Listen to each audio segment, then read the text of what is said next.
जय हिंद दोस्तों stock market में जितना जल्दी लोग अमीर बनते हैं उतना ही तेज़ी से लोग बर्बाद भी होते हैं। क्योंकि अभी एक खबर सामने आई है, security and exchange board of India के द्वारा एक स्कैम पाया गया है और ये अमाउंट बहुत ज़्यादा है, लगभग 300 करोड़ रुपए का है। पंप एंड डंप स्कैम पाया गया है। 3 लोकेशन यहाँ पे बताई जा रही है, एक है अहमदाबाद, दूसरा है मुंबई और तीसरा है आपका गुरुग्राम या फिर गुड़गांव। ठीक है, तो इन तीनों जगहों पे कुल जो अमाउंट बताया जा रहा है स्कैम का वो 300 करोड़ रुपए है। अब एक बार आप खुद इमेजिन करके देखिए, जिन निवेशकों का, भोले वाले निवेशकों का पैसा उन कंपनियों में लगा होगा जहां पे यह स्कैम किया गया है, उनका क्या हाल हुआ होगा। देखो, ये जो पंप एंड डंप स्कीम होता है, पहले मैं आपको ये समझा देता हूँ, तब आपको अच्छे से समझ में आएगा। और ये इस खबर के मैं स्क्रीनशॉट भी यहाँ पे लगा दे रहा हूँ कि इन्फॉर्मेशन कहाँ से लिया गया है, ताकि चीज़ें आपको आसानी से अच्छे तरीके से ऑथेंटिक वे में समझ में आ सके।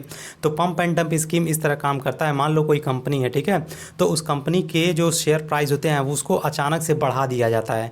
वो एक्चुअली में बढ़ता नहीं है, उसको अचानक से खरीद के, ठीक है, आसपास के कुछ लोग, जान पहचान के कुछ लोग होते हैं, नात रिश्तेदार, फ्रेंड, ठीक है, उस कंपनी के शेयर को ख़रीदते हैं और ज़्यादा मात्रा में ख़रीदते हैं, जिससे कि उसके शेयर प्राइस में देखेंगे आप अचानक से बढ़ोतरी देखने को मिलती है। और जब वो ग्रोथ देखने को मिलती है तो जो भोले वाले निवेशक होते हैं वो उनके सामने आता है कि अचानक से इस कंपनी का दाम बढ़ रहा है, हो सकता है इसमें ग्रोथ पोटेंशियल हो, तो इस वजह से उस कंपनी के जो शेयर हैं आम इन्वेस्टर को अट्रैक्ट करते हैं और वो हैवी इन्वेस्टमेंट करने लगते हैं। और जब आम निवेशक उसमें हैवी इन्वेस्टमेंट कर लेते हैं, शेयर को ख़रीद लेते हैं, तो अचानक से उस कंपनी को ड्रॉप कर दिया जाता है, ठीक है, उसके प्राइस को गिरा दिया जाता है।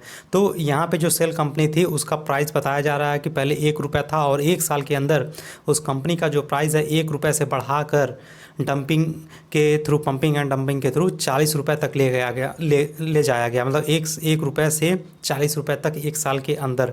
और फिर से जब उसमें हैवी इन्वेस्टमेंट किया गया आम निवेशकों के द्वारा, जो हमारे छोटे भोले वाले निवेशक हैं, तो उन्होंने तो भैया इन्वेस्टमेंट तो कर दिया। फिर क्या हुआ कि उसका जो शेयर प्राइस था उसे गिराकर वापस 2 से 4 रुपये तक लाया गया।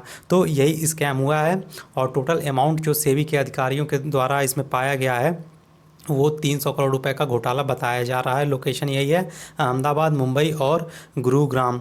इसके अलावा जो तीन जगहें हैं, 19 तारीख को यहाँ पे छापा मारा गया था और जो छापेमारी है उसमें क्या क्या पाया गया वो भी मैं यहाँ पे आपको बता दूँ। तो जो भी सेल कंपनीज थे उनके डॉक्यूमेंट पाए गए हैं जिनको चेक किया जा रहा है, कुछ रबर स्टैम्प थे। इसके अलावा जो अदर इम्पॉर्टेंट कंपनी से रिलेटेड डॉक्यूमेंट थे वो पाया गया है। कुछ टेलीग्राम चैनल भी पाए गए हैं जहाँ पे टिप्स दिए जा रहे थे। तो इस सारी चीज़ों की जाँच अभी की जा रही है। तो आई होप अभी आपको समझ में आ गया होगा कि अगर आप शेयर मार्केट में इन्वेस्टमेंट कर रहे हैं तो सावधानी से कीजिए, जागरूक होकर कीजिए। ऐसा ना हो कि कहीं आपके साथ भी कोई स्कैम हो रहा हो। अपने आप को चेक करते रहिए कि आप जो स्टॉक ले रहे हैं, जिस कंपनी में आप निवेश कर रहे हैं, वो सही कंपनी है भी या नहीं।